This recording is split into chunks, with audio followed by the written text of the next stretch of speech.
Stinking thinking. So enough stinking thinking will take you to Pity City. And Pity City is not a very lonely place. There's actually a lot of people in Pity City, so you'll find other people that are having stinking thinking as well. In October of '06, I met Andy again in July of that year. We had dated 18 years ago. She had just recently separated from her husband. Yes! And we got together, we hit it off, and I came to the point where I realized I was falling in love with her again, and I had to tell her that I had Parkinson's disease, and if she was going to be with me, she ought to know. My stinking thinking says, it's a deal breaker. She's going to walk away. So I was very nervous when I told her. I said, Angie, I think I'm feeling very close to you, and I want you to know that I have Parkinson's disease. And she said something really beautiful. I'm paraphrasing, but she said, so what? Now what?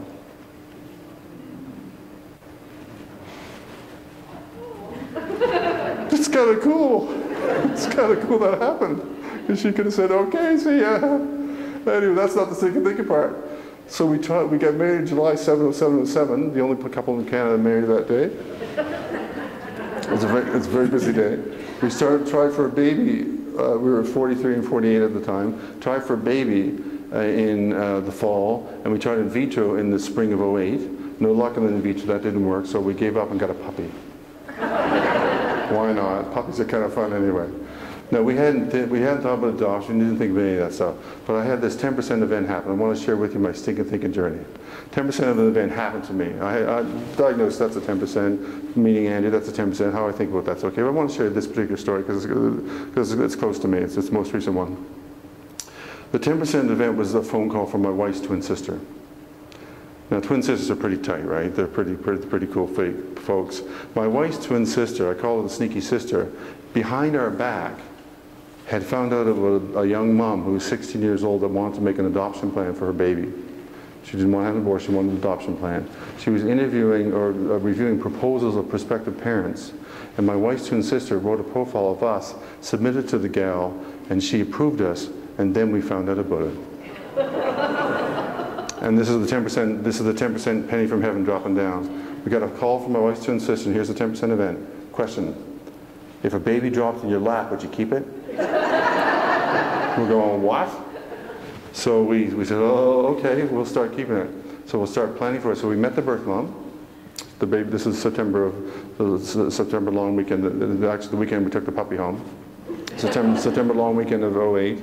We met the birth mom. The baby was to be born the end of November. Now, here's where the stinking thinking comes in.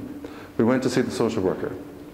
And the social worker said, I think I should let you know that for 50% of the birth moms that make an adoption plan will change their mind after the baby's born. My little stinking thinking antenna went. And then we heard that the birth dad and the birth mom had gotten back together, and he gave her a ring. I didn't know which hand, but my stinking thinking went. And then I bought a crib, and I kept the box and the receipt, just in case. And then it became the big stinker thinker of all, was the disclosure of our medical records. Now you want to know what the parents are all about. You want to know if there's diabetes, you want to know if there's heart disease, you want to know what the past of the parents is all about, but they want to know ours too. And I said, who cares? But they care. And I thought to myself, what does a 16-year-old know about Parkinson's disease? She probably saw Michael J. Fox on Oprah. And you know what he looked like on Oprah. Right? Now, put a baby in his lap, put a baby in his arms, what's he going to do with it? Right? I wouldn't trust him with a baby. So I'm thinking to myself, and this is my stinking thinking, just plagued going, blah, blah, blah, blah, blah. My stinking thinking is saying, this 16-year-old is going to think that me having Parkinson's is a deal breaker because I'm not going to be able to take care of the baby. I was a small-minded, stinking thinking person. Well, guess what? I told her, she's a bigger person than me at the age of 16, and she said, so what, now what? That's my paraphrase. So stinking thinking continued, despite the fact that I wanted to sabotage my worthiness to be a parent because of my condition. Stinking thinking continued. The baby was born November 28th. It was a beautiful day. We were in the hospital. I went to McDonald's with the birthday. We got a burger, came back, and the baby was born. Now, in Nova Scotia, there's a 2-week waiting period where the child has to go into foster care. The adoptive parents can't take her home, but the child goes into foster care for 2 weeks for one reason, by law, so the birth mother can change her mind.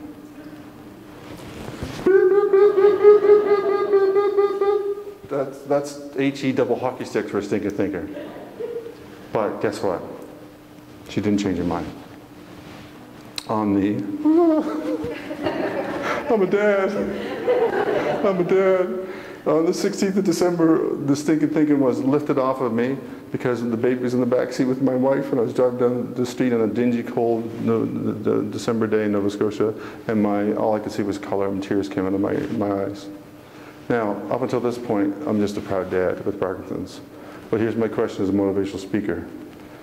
What it felt like, not all the time, I wasn't stinking thinking every day and every night, don't get me wrong, but where I was stinking thinking, it's like I was sitting on joy. Does that make any sense? Like joy was all around me, right? It's all there. I was like I was sitting on joy. And the stinking thinking just sort of kept me back from really enjoying the life that I had. And so I got a question for you. Is there any place in your life, maybe health, maybe friends, maybe family, whatever, where you still have some stinking thinking, where you're sitting on joy? Is there any place where you still sit on the joy that's in your life, that's around you every day? And if so, don't wait for the stinking thinking to be lifted. Try to think about gratitude versus stinking thinking. That's a mental dimension, folks. Do you want to see a picture of her? Yes. We kept the dog. No, we recycled the box, by the way, too. Her name's Hannah, and she's 17 months old today. It's her birthday. It's her birthday. It's her birthday today. And I'm really proud. I'm really happy. Oh my gosh. Lots of joy.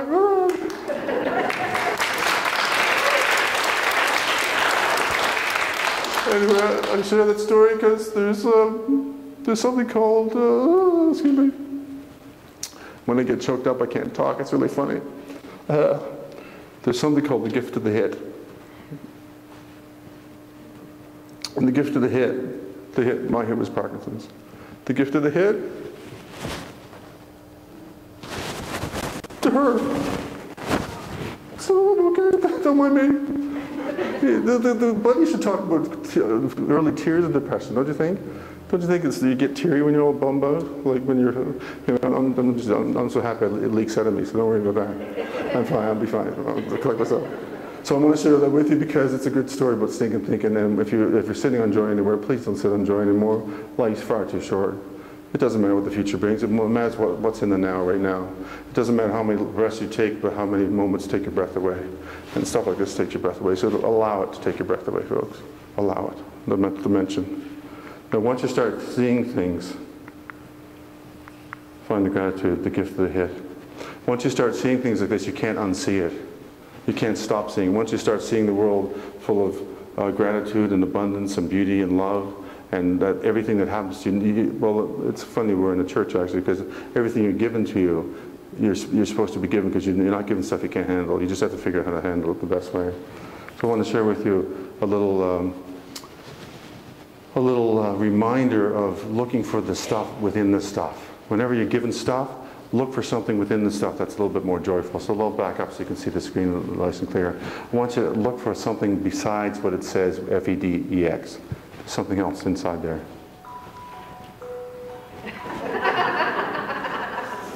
I'll make it bigger for you. Does that help?